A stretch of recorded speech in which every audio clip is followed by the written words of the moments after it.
안녕하세요. 여행을 찾다입니다. 전편의 헐리우드 거리를 찾아오는 방법하고 주차장 등에 대해 설명드리면서 이번 영상은 헐리우드 거리에 가기 전에 보는 게 좋다고 얘기를 해드렸지만 그래도 보는 분도 있고 앞에 영상 안 보고 이것 먼저 보는 분도 있겠죠? 암튼 이번에는 헐리우드 거리에 담긴 이야기라서 저장해뒀다가 여기 찾아오기 직전에 영상을 보면 더 재미있게 즐길 수 있습니다. 미술관의 도슨트는 아니지만 이곳 역시 헐리우드 거리에 담긴 이야기를 알고 찾아간다면 훨씬 재미있게 즐길 수 있고 같이 가는 일행에게도 오? 똑똑한데? 이렇게 지식인으로 인정받을 수 있지 않을까요? 제가 이 거리를 가이드할 때 한정된 시간 때문에 다 이야기해드리지 못하는 부분까지 다 담았으니까 끝까지 보시고 여행에 도움되시기 바랍니다. 전편에 알려드린 주차장에 주차를 하고 2층으로 올라오면 이곳이 바로 나오니까 헐리우드 거리 여행은 여기부터 시작해볼까요? 첫 번째, 세계에서 가장 큰 영화 시상식 중 하나인 아카데미 또는 오스카 시상식이라고 불리는 행사가 열리는 돌비 극장입니다. 2001년에 지어진 건물로 처음에는 코닥사의 투자로 지어져서 코닥 극장으로 간판을 달았었는데 2012년 코닥사의 파산으로 인해 매각이 되면서 돌비 극장으로 바꿔 달았습니다. 오스카 시상식은 2002년부터 지금까지 계속 이 건물에서 개최를 하였지만 그 전에는 여러 곳의 극장과 호텔에서 개최를 했었죠. 다음은 레드카펫이 깔리는 계단입니다. 저 아래 큰 길에서 극장 입구까지 레드카펫이 깔리고 헐리우드 스타들이 스포트라이트를 받으며 걸어오는 통로입니다. 복도의 양쪽 기둥을 보면 1927년도부터 수상을 한 작품과 해당 연도가 조명으로 멋지게 장식이 되어 있고 그중 2019년도에 영어권이 아닌 영화 중에는 최초로 최우수 작품상을 수상한 봉준호 감독의 기생충이 멋지게 자리 잡고 있으니 꼭 확인하세요. 이렇게 계단을 내려오면서 사진도 찍고 동영상을 촬영해보세요. 기생충 팀도 이 자리에서 기념사진을 찍었을 뿐만 아니라 다른 수상작들도 모두 이 계단에서 촬영을 하는 자리입니다. 여기다 꼭 얘기를 해야 되겠니? 두 번째, 스타의 이름이 새겨진 동판이 있는 명예의 거리는 반드시 발로 밟으며 구경하게 되는 포인트입니다. 이런 동판이 14블럭 정도의 거리에 전부 2,700여 개 정도가 새겨져 있는데 그 중에서 딱 하나, 무하마드 알리의 동판만 바닥에 있지 않고 벽에 걸려 있습니다.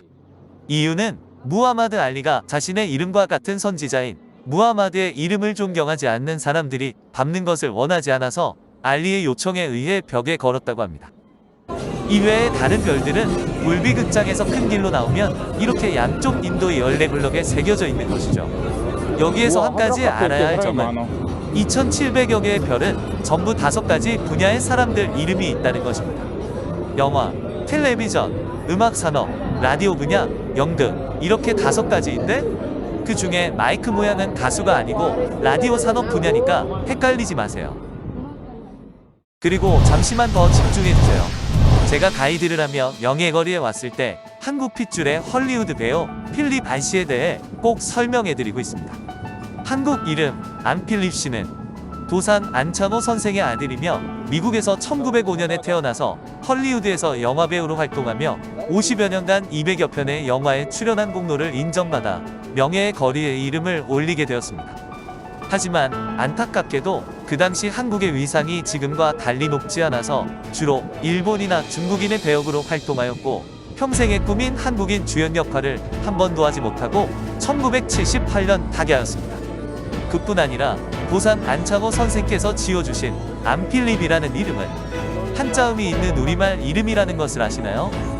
반드시 필, 설, 립 대한 독립의 의지를 담아서 반드시 일어서리라 는 뜻입니다.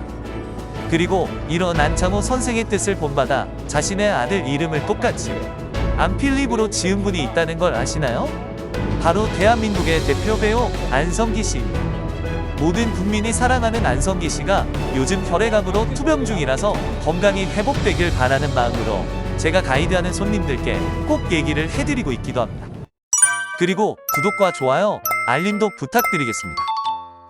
좋아요가 많아야 알고리즘이 노출을 많이 시켜주는데 그게 저에게 결국 도움이 되는 거라서 이렇게 부탁드립니다. 세 번째, 디즈니 전용 극장 엘 캐피탄 하나 저 엘캐피탄이 뭐라고 했는지 기억나? 뭐라고? 저기 엘캐피탄. 저 엘캐피탄은 디즈니 전용 극장. 아 맞아. 디즈니 영화만 전용으로 상영하던 극장이었는데 응. 디즈니가 마블 인수했잖아. 아 진짜로? 응. 디즈니가 마블을 사버렸어요. 그래서 이 그 마블을 인수한 뒤부터는 마블 영화도 같이 거는 거야. 근데 이게 1926년도에 지은 건물이라서 이게 여기 헐리우드에서는 굉장히 가장 오래된 건물 중에 하나가 됐고. 이 외에 추가로 설명할 부분은 정확하게 설명하자면 소유주는 디즈니가 아니고 운영만 디즈니가 한다는 것이고 아주 오랜 전통의 극장이지만 내부가 아주 화려하고 디즈니 영화에 초연을 하기 때문에 아직도 많은 사람들이 찾는 극장이라는 점입니다. 네 번째, 저기 지미 지미 쇼는? 킴멜 라이브 아, 쇼입니다. 아 할리우드에서 해? 매주 녹화하는 거, 촬영하는 거 그걸 저기서 하는 거야. 미국에서 가장 유명한 토크쇼 중에 하나잖아, 지미쇼. 그치. 네, 맞습니다. MBC의 지미 펠런, CBS의 스티븐 콜베어, TBS의 코난 오브라이언 쇼와 함께 미국의 대표쇼 중 하나입니다. 한국 분들은 좀생소해하는 분도 있지만 미국에서 아주 유명한 프로를 녹화하는 현장이고 영화배우 맷 데이먼과 지미 킴멜의 관계는 인터넷에 검색을 해보면 두 사람의 재미있는 이야기가 많이 나올 정도입니다. 언뜻 보면 지미 킴멜과 맷 데이먼은 서로를 무시하고 비방하기도 하며 거의 원수처럼 싸우는 사이로 보이지만 사실 두 사람은 매우 친한 사이로 많은 팬들에게 이야기거리를 제공하는 것 같습니다. 다음 코스로 넘어가기 전에 헐리우드 거리에서도 조심해야 할 것이 있죠. 맞아. 여기서 이 사람들이 이렇게 뭐 같은 거 나눠주는 거 있는 거 그거 받지 마. 알지? 왜요? 그거 받으면 나중에 도네이션 하라고 억지로 돈 뜯어가니까. 아 맞아. 다섯 번째, 여기는 1927년에 개관한 차이니즈 극장입니다. 이 극장의 마당에는 1927년부터 매년 두세 명씩의 프린팅이 만들어져서 현재는 200개가 넘는 핸드 프린팅이 있는데 명예일거리의 5가지 분야가 기록되는 것과 달리 영화인만 기록되고 있는 곳입니다. 뿐만 아니라 명예일거리를 관리하는 기관과 달리 핸드 프린팅의 주인공을 선정하는 업무 역시 이 극장에서 주관하고 있어서 명예의 거리와 다르다는 점도 아시면 좋을 것 같습니다. 바로 이런 공간에 한국 배우 이병헌과 안성기 씨의 핸드 프린팅도 있는 것입니다. 극장을 바라보고 왼쪽 아래 가장자리에 두 사람의 프린팅이 있는데 여기에 모시고 왔을 때 제일 많이 듣는 얘기 중에 하나가 아니, 왜 이병헌, 안성기 손바닥은 왜 이렇게 구석에 있어? 라는 말입니다. 하지만 한국 배우의 인지도가 약해서 가장자리에 있는 것이 아니고 기록이 작성된 연도를 보면 안쪽에 있는 프린팅의 작성 연도 중에 2012년보다 더 뒤에 만들어진 건 없으니까 그렇게 이해하면 될 것 같습니다.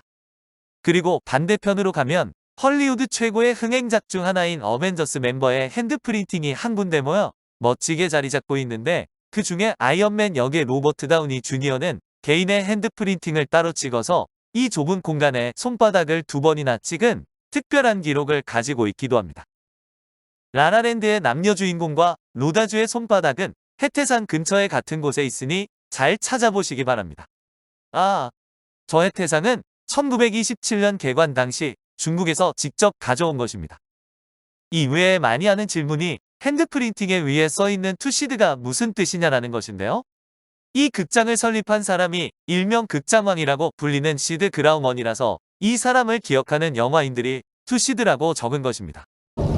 여섯 번째, BTS의 핸드 프린팅과 기념품들이 있는 라인 프렌즈입니다. 여기는 엄마를 데리고 와야. 그래도 사람들이 꾸준히 있구나. 쟤네들 캐릭터인 건 알지? 알지. 근데 가장 중요한 건 이거야. 여기 보면 손바닥 대봐. 나?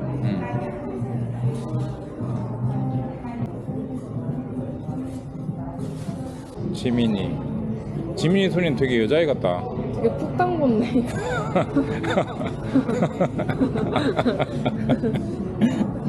그리고 이제 반대쪽에 정국이하고 슈가 있네.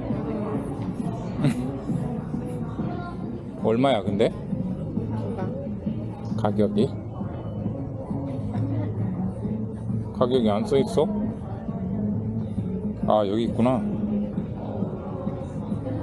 35불이면 싼 건 아니네. 가자. 일곱 번째, 유명인과 인기 영화 캐릭터들을 완전 똑같이 밀랍으로 만들어서 구경도 하고 함께 사진도 찍으며 즐길 수 있는 마담 투소입니다. 이 밀랍 인형 전시관은 마담 투소라는 사람이 프랑스 혁명의 희생자들과 범죄자들을 전시하는 것으로 시작되었는데 거의 200년 전인 1835년 영국 런던의 1호점을 시작으로 전 세계에 많은 체인점이 있습니다. 제 개인적인 의견은 한 번은 꼭 가볼 만한 곳이고 아이들과 함께라면 몰라도 두 번은 가지 않아도 될 것 같습니다. 헐리우드 거리에는 마담 투소뿐만 아니라 왁스 뮤지엄, 기네스 전시관, 믿거나 말거나 악당 전시관 등 입장료를 내고 들어가서 구경할 수 있는 곳들이 아주 많이 있고 이 전시관들 티켓을 패키지로 할인 구매하는 것도 가능해서 아이들을 위해서라면 그리고 시간 여유가 있다면 괜찮은 선택이 될 수 있습니다. 이 외에도 배고프면 바로 근처에 있는 인앤아웃을 가도 되고 마릴린 먼로의 유령이 출몰한다는 루즈벨트 호텔의 로비에 가서 고풍스러운 인테리어와 함께 커피 한 잔의 여유를 즐길 수도 있습니다. 지금까지 헐리우드 거리에 간다면 꼭 보게 되는 곳들에 담긴 이야기들을 해드렸는데 이 정도만 알고 간다 해도 충분히 조금 더 알차게 이 거리를 즐길 수 있으시겠죠? 혹시 다른 부분 궁금하신 게 있거나 LA, 라스베가스 그랜드 캐넌 가이드 투어와 한인타운의 호텔을 저렴하게 예약하고 싶은 분들은 아래 더보기의 링크를 통해 연락 주시면 안내드리겠습니다. 다음 영상으로 다시 찾아뵙겠습니다.